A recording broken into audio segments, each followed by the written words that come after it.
What's happening, everybody? It's your boy, Hannibal Callens. And it is I, Giancarlo Alberti.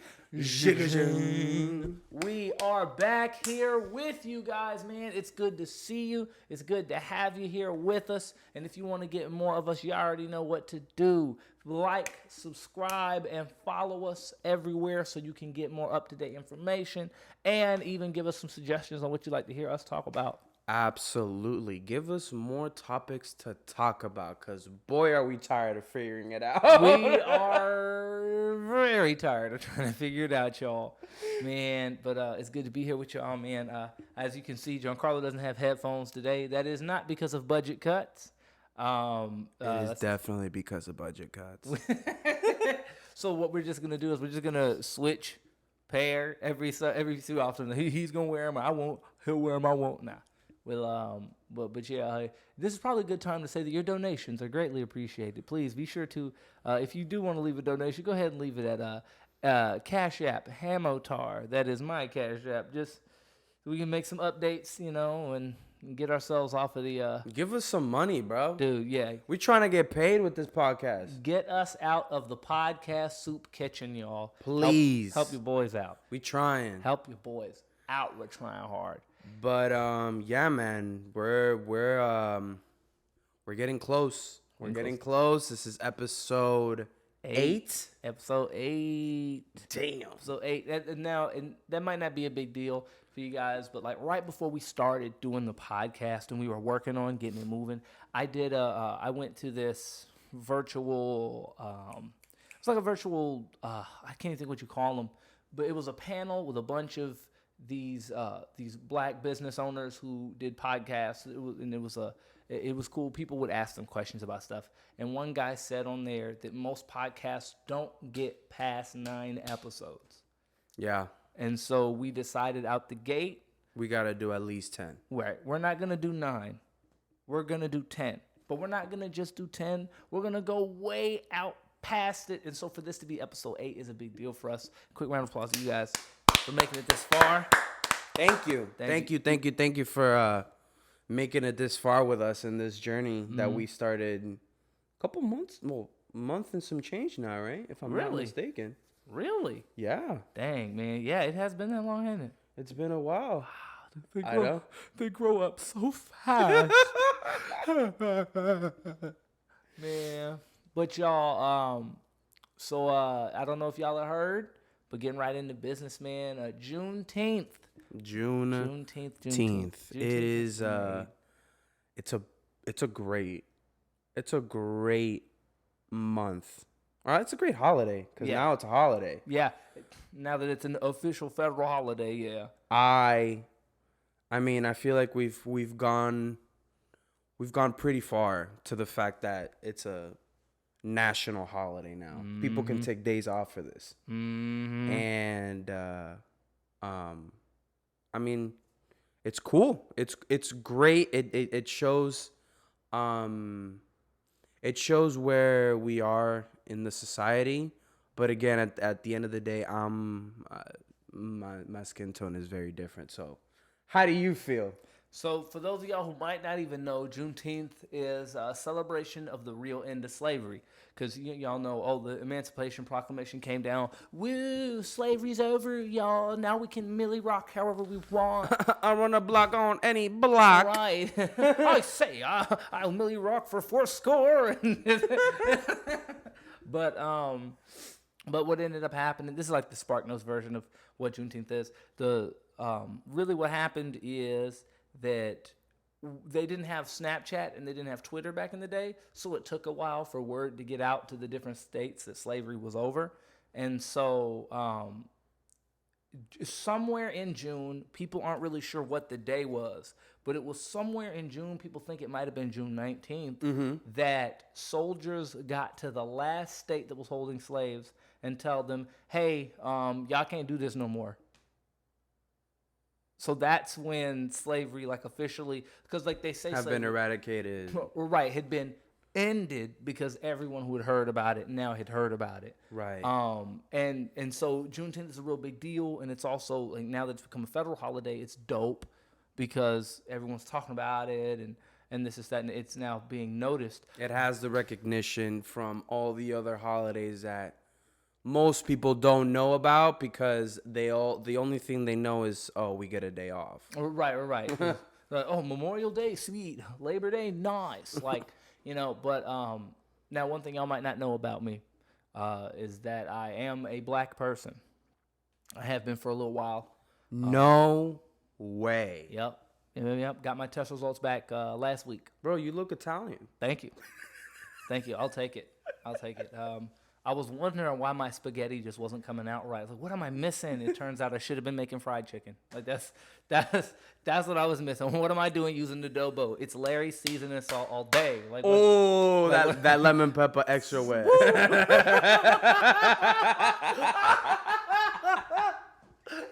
That lemon pepper, bro. Dude, which by the way, I mean, I might be culturally appropriating you guys, but I'm just gonna say because it's a good thing. I mean, if you guys took that or made that as black people, thank you. Yeah, dude. Because boy, that shit is good. Lemon pepper, bro. The lemon pepper, man, is if you're looking at the Thanos glove of Negro-ness or whatever, but instead of being gold, it's made out of vibranium. Lemon pepper wings is definitely one of the stones, hands down. Bro, it has lemon to pepper be. Wings, Jordans, no, but Jordans, Nike, white women, but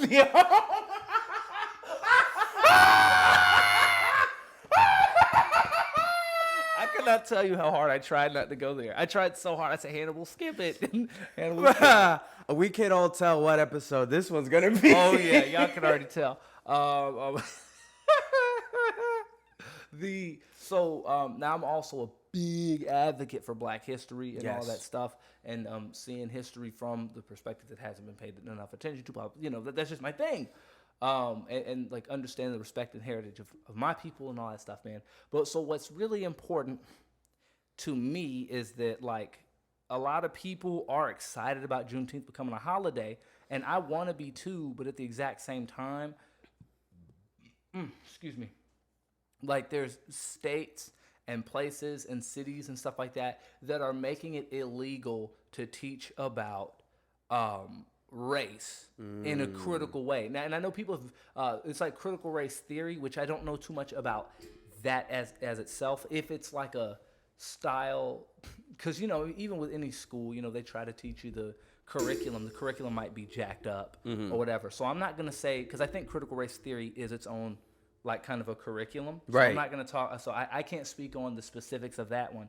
But the idea of teaching about race in this country and our relationship with it in a legitimate and in a questioning and in a critical manner, super important. And it's just weird that at the same time that they're making Juneteenth a federal holiday, they're taking away your ability to teach about the things that make that important. And like, what pisses me off is Juneteenth is literally a celebration of the real day that slavery was ended. And it's supposed to be, and people try to celebrate it as Black people's July 4th, because July 4th is American Independence Day. But on July 4th, 1776, Black people were still slaves. So it wasn't our Independence Day. It had nothing to do with us. And hey, as a person who loves Black America and Black history and Black culture, I do think that there is a point where if you expect,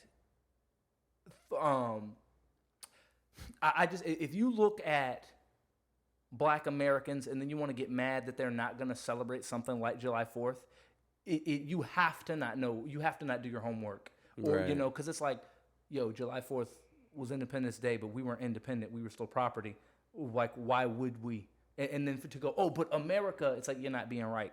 Like, I don't think anyone should have to celebrate something that doesn't respect you or whatever. Anyway, and that's a whole deeper topic. That's difficult, but you're finding the complications of what's going on, right? And then so what's also wild is critical race perspectives on history is the reason you would have something like Juneteenth, because it doesn't take the flat, here's American Independence Day, everybody Independence Day, woo. It says, well, wait a minute, life was different for Black Americans.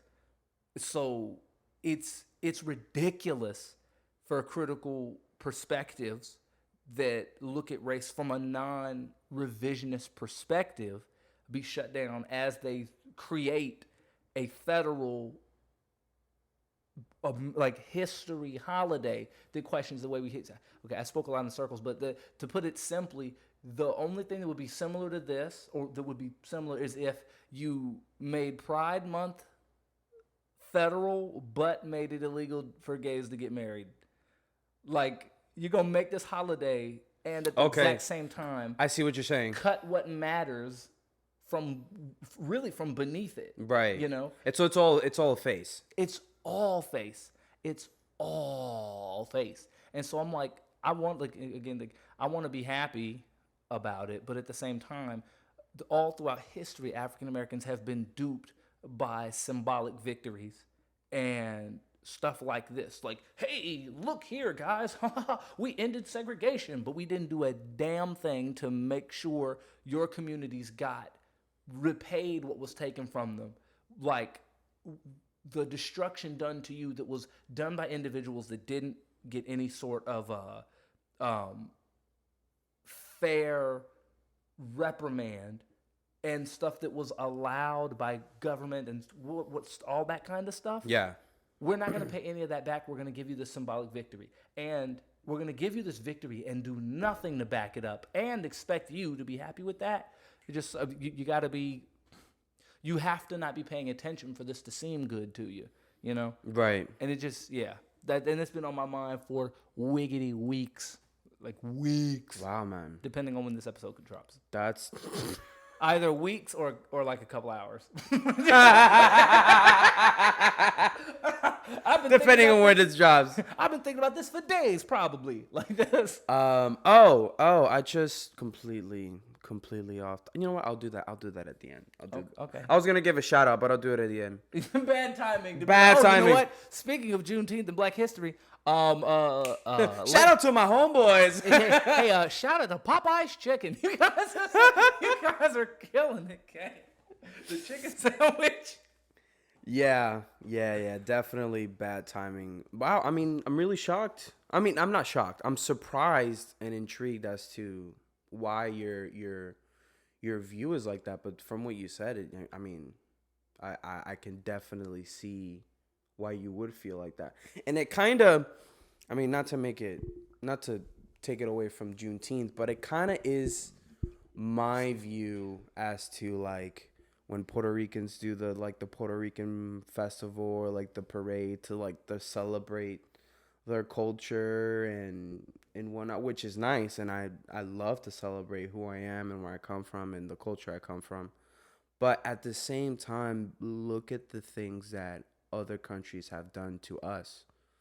Look how of a mindless property Puerto Ricans are viewed as to the American country.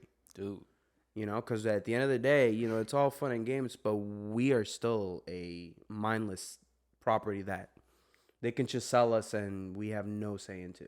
Dude, I mean, and again, I'm not an expert on that, but even from the little bit I know, Puerto Rican people have been put through it. Yeah.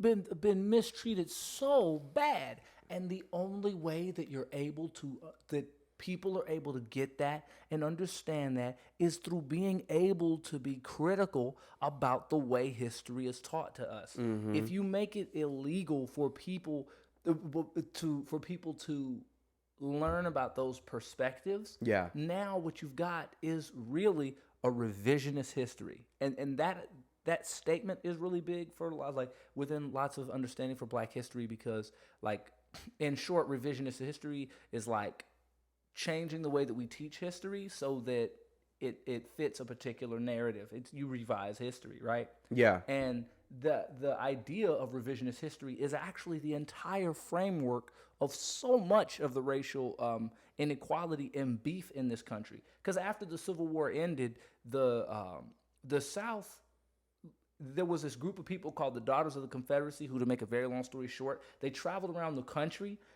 pretty much retelling and changing the stories about the Confederates, who literally were people who separated themselves from the country to fight with the country to get what they wanted. And then they made these people appear to be more heroic than they were. And now that's what's the basis of so much of people's like defending of that of a lot of injustice based off of, or that even if it's not based on, it can be rooted in or traced back to racist and slavery and all that stuff. And that's a whole different discussion. But the danger in allowing that sort of history to go unchallenged is people never understand what's happened in places like Puerto Rico. People don't understand what's happened to Black Americans. Now, I will say, because you hit it on the nail, and yeah, you hit a really good point. Now, to my Puerto Rican people, and from the knowledge that I know, we've never been the type to stay silent. On the contrary, we've vocalized a lot. We've done a lot of protesting, nonviolent protesting. We've done, and this is throughout the Puerto Rico's history. I think what makes us silent is that we have no ground control when it comes to our island. We have no control of our imports. We have no control, really, government-wise. We have no control as to what we cultivate and manufacture in our own island. We have a lot of restrictions because we are a subsidiary of the United States. A territory. Yeah. And at the end of it all, from the most part, people have asked us to be another state. And we still can't get that either. So it's the reason why I'm saying this, because it is very superficial when all these holidays and all these celebrations happen and most people don't know what's behind the scenes, you know? Especially when what's behind the scenes is, I mean, like, not only is it so much more important, and to me, I think there's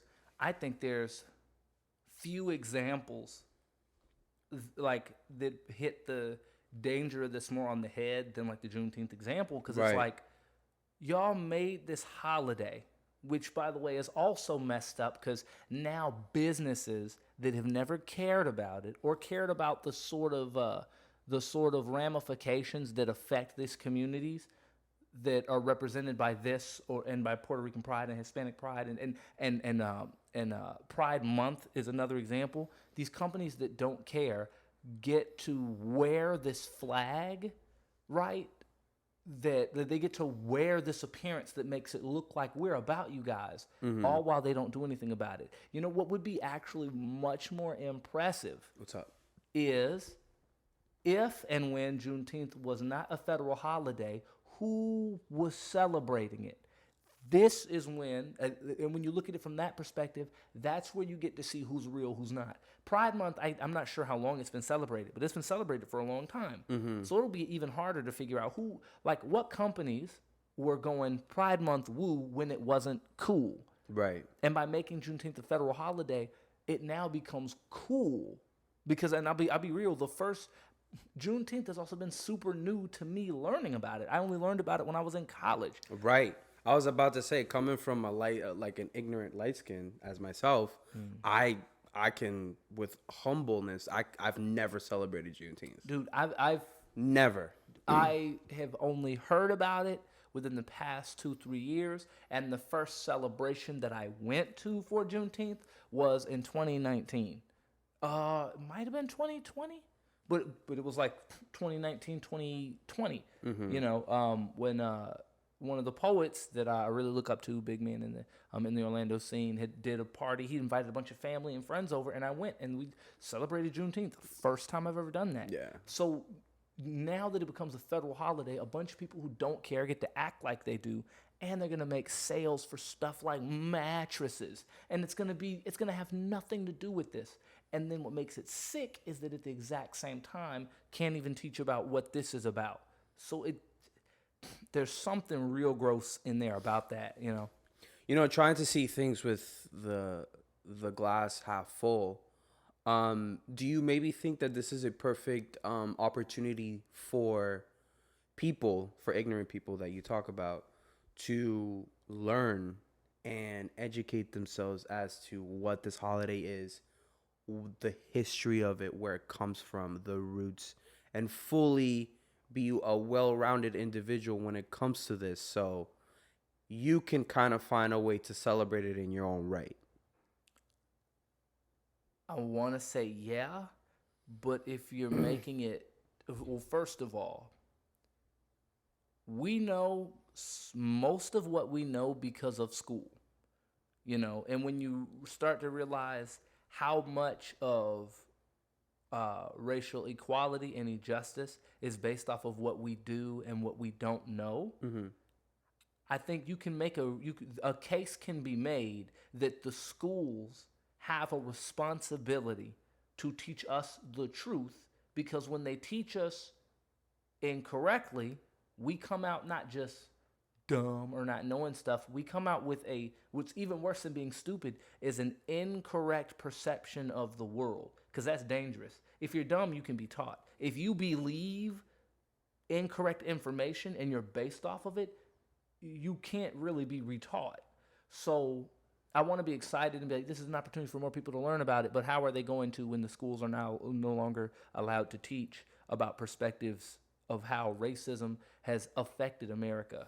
Well, let alone that schools nowadays, education nowadays is on a computer screen. Is a garbaggio. Yeah. And people are suffering so bad from it. I'm Hannibal. I am not a computer learner.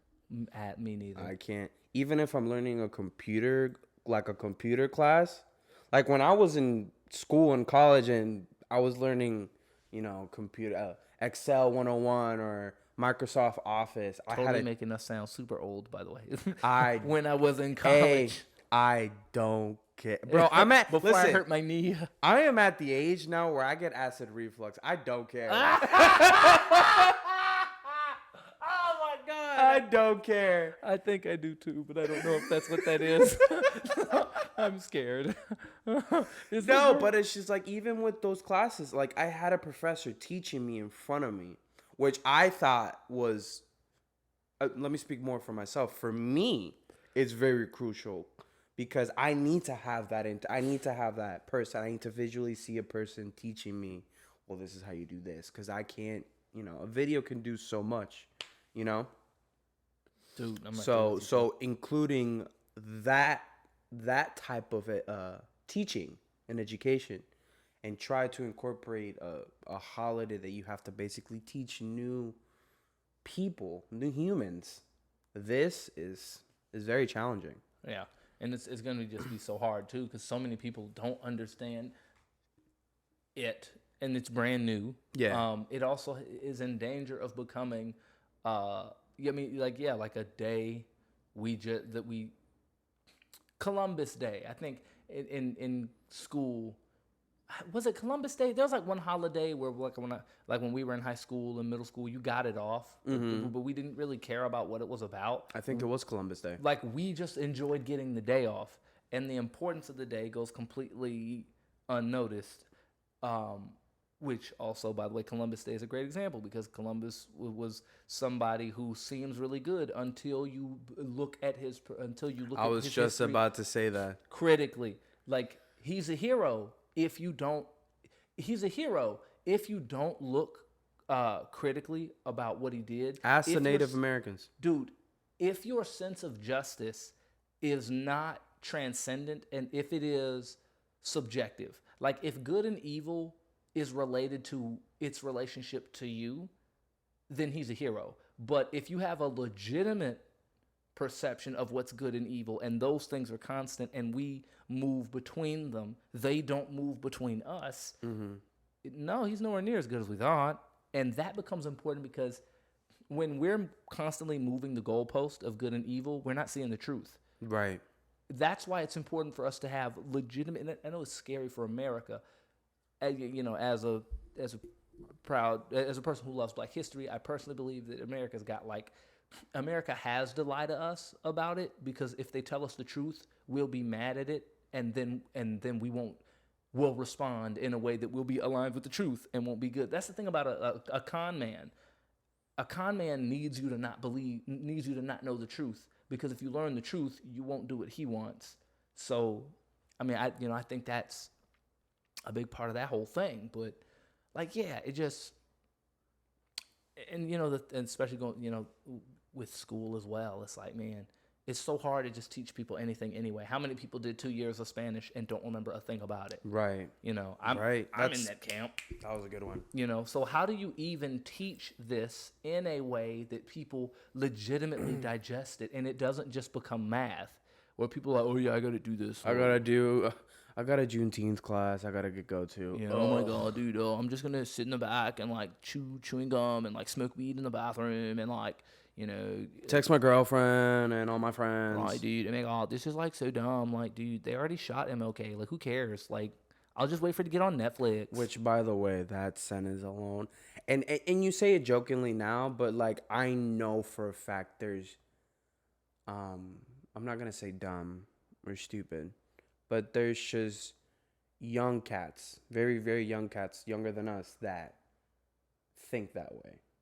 Because I was one that, I mean, not to say specifics, but like I would definitely make jokes in that nature because I wasn't I didn't know the full information. Once I got the full information, I had to basically chew my foot off. But right. So like it's in going to what you're saying, it's important to teach the truth. Right. You know, because, you know, you're in that, like you said, you're in that loop of like, well, I've been giving the wrong information, so it's hard to reteach you. Yeah. Yeah. It's crazy, man. Yeah, man. Anyway, man. Yeah, I know that was it's just something I'm real passionate about. So I go ham. I stick the keys in and I just go. I definitely want to bring people in that are very knowledgeable in that to this podcast. Oh yeah. For sure. Yeah, no cap, dude. Even if it's just like you and the person, like I just, because I like to learn these types of this type of history. Yeah. You know? Yeah. So even if it's just me watching you guys spar and go at it with this, I would love to definitely bring it to the podcast. Yeah, man. Me too. Like I said, I live for that stuff. And the perspectives, and I feel like I gotta say, for the record, man, I love everybody. I love people, and I want people to be at their best, and you know, to be as good as you're able to be. And so much of that has to do with understanding the truth. Mm-hmm. You know, knowing the truth is key to living a life and being in a world that is much more fair and just. Like I said, you can't keep moving the goalpost of what good and evil is to fit you. You have to fit yourself to whether you want to be good or whether you want to be evil, man. And you have to. That's another thing before we cut it. Another important aspect is that you yourself have to be willing to put yourself in that. You have to be willing to want to learn the truth. Yeah. You know, because there's a lot of ignorant people out there, and there's a lot of lazy people that because they're lazy, they're ignorant. Right. And I gotta say this. One thing I think people don't realize often enough is that there is a culture, or at least putting on my conspiracy theory hat. Mm-hmm. That way I don't have to actually be specifics on who's and what's, you know. Boop. Boop. There are people, and this is something I wish more people would like come to realize too, but it's like to me, I think about it this way. There are people who benefit off of your ignorance. There are people who benefit off of you not knowing the truth. Mm-hmm. From this perspective, there are people who benefit off of, there are industries that benefit off of black people not understanding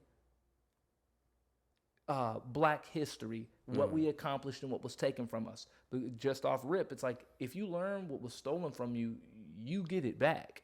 So it's important that Black people don't know that. It's important that white people don't understand how slavery has hurt them and how white supremacy does them a huge injustice, because if they figure that out, they'll fight it too. And so, and to me, it's like kind of like with a lot of topics, and especially in this sort of sector of discussions, it's like it's really important. Or I think this is something I think people should think about. It's important for people who profit off of me for me to be stupid. So by not being stupid, it's almost petty to be smart.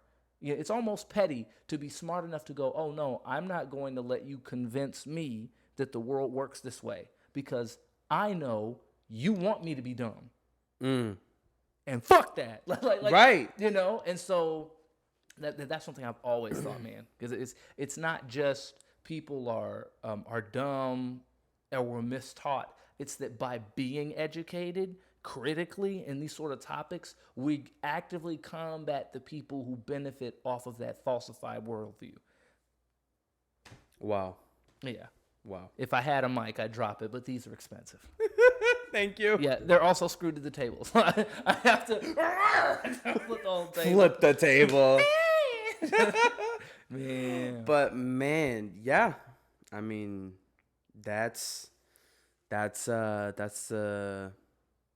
man, I don't even know what to say from that, bro. That was such a good topic. Yeah, I know. That was such a great topic. I was so excited. I wanted to talk about this. I felt so nourished. I love that word. Nourished. But yeah, you guys, you know what it is. You know, we're here. We're glad you guys came to spend time with us on this one. If you got any questions, anything y'all want to talk about, say it in the comments, man. I think it goes without saying. You know, tell us if you like it. Give us a thumbs up. If you don't, tell us why, as long as it isn't racist. But I feel like that goes without saying. Right, it goes without saying. Even with this sort of racist, well, not racist topic, but it's like connected to racism. Oh, right. It's a topic it's a discussion about and related to racism. And just talking about racism isn't racist. That's right. So you know what? Hey, if you don't like it, tell us why, as long as it isn't revisionist. Yeah. But yeah, man. We'll y'all already know. If y'all want to catch me, it's your boy. Find me on Instagram, Hannibal_His Majesty. I got a bunch of shows coming up. I am back in the game, and I am back hard. So I'm doing a bunch of shows. I'm picking up some venues and events, and I'd love to bring you guys out and see y'all out there. Yeah, and of course, it is always Giancarlo Alberti. My socials is Giancarlo_Alberti. And I thought you were gonna say the jigajung. I was, but I didn't want to interrupt your thing. So I was like, no. For Twitter and Instagram, just make sure I've got a lot of posts. If you want to just say hi to me, just DM me or something. Man. You know. Well, we thank you guys again for being here with us. Once again, is Giancarlo Alberti, and it's your boy Hannibal Collins, and we will see y'all soon. Peace.